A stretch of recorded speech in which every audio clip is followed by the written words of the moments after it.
So I've been sinking a lot of hours into Girls Frontline 2 recently, and I gotta say, it's been pretty fun. That's kind of what made me make this video to talk about how I feel about this game so far. So from the little knowledge I have, this game seems to be like a sequel to the original Frontline, uh, Girls Frontline game, but instead of that old 2D style, they've completely adapted this game to 3D. And I mean, that's pretty much the only background knowledge that I have, because I haven't really played the old game.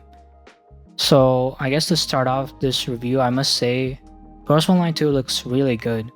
The cutscenes are super cinematic, almost anime quality, which is something that I absolutely love. The game also, so far, seems pretty polished as well. I haven't come across anything that I felt was completely out of place or something like that. Performance-wise, Girls Online 2 is good on a proper device. Environments are detailed and the animation is smooth, and even the little animations during combat look pretty good. But if you play on like older devices though, you're gonna struggle a bit. I tried playing on my iPhone 11, and I had to turn down most of the settings because it became too laggy. But I guess that's not really anything to worry about because it's to be expected, right? So, and now let's talk about the combat. I feel like this is one of the things that the game like heavily advertised. Like Girls Online 2 ditched like the grid-based system combat from the original and like turned it into like a turn-based tactical role-playing game setup, which is obviously in 3D. So basically in the game you're just like controlling the squad of dolls, which are basically like the characters on these fully rendered like 3D maps, moving them around, hiding to shield yourself, and using your skills at the right moment to damage the enemy. I think like what's important in this game is like the positioning of your characters. If one of your character goes up to front, you'll attract aggro from the mobs, which will make them attack during their turn. Stuff like that just like makes you sort of think. I mean, which is why it's called tactical in the first place. Also, with your skills, you can't really like just like spam them whenever. You have to like wait for them to charge. And if you like use your skills at the wrong time or put your characters in a bad position, the enemy AI will hit you and punish you for that, obviously. And like some bosses even have like AoE attack which you need to dodge, which can like pretty much like wipe out your party if you're just in the range. And also, I guess we can talk about the customization, which is also pretty decent, I guess. You got dozens of T dolls, um, the characters, I mean, to choose from, each with their own like unique abilities and roles, like tank, healer, debuff, DPS, stuff like that. One of my favorite parts is like experimenting with the team synergy, but it is something that's like present in every gacha game, so it's not really that special. But it is it's part of the gameplay that I really like.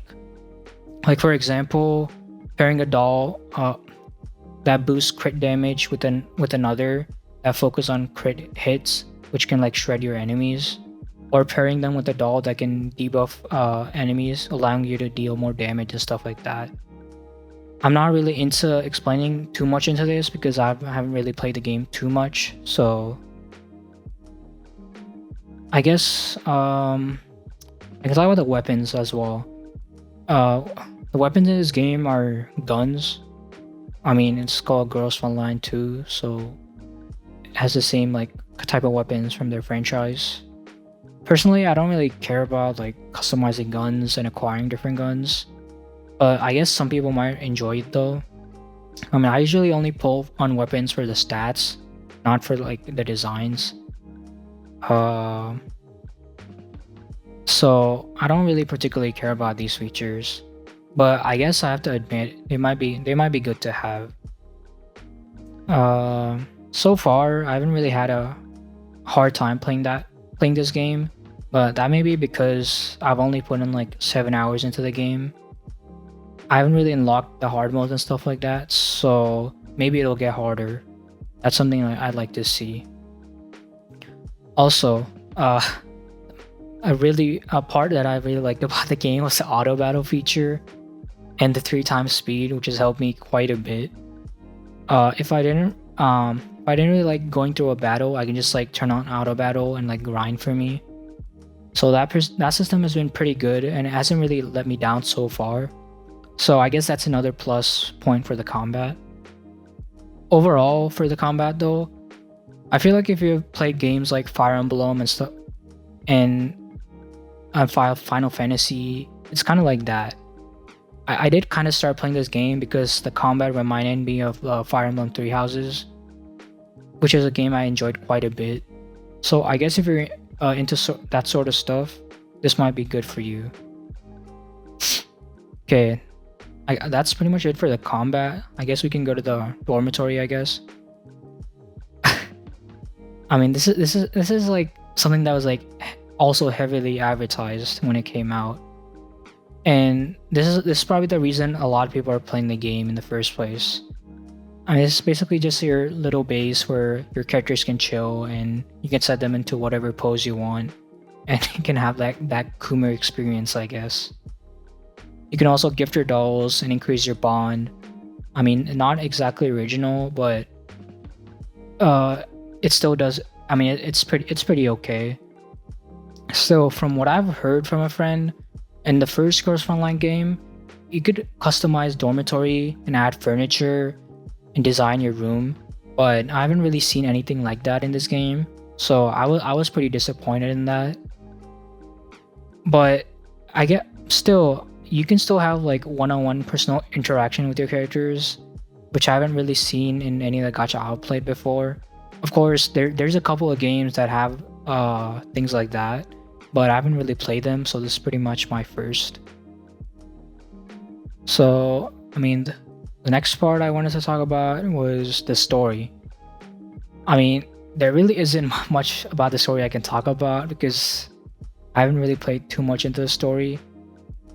I'll have to say from what I've played so far, to be frank, it's not really anything too special.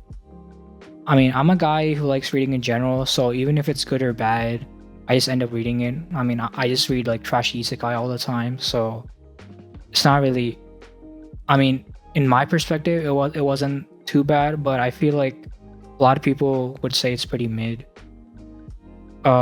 I mean, the story so far, it's really been just like we're carrying out this mission to deliver this box, and stuff happens that gets in the way, and we find out there's like this pink-haired girl in the box.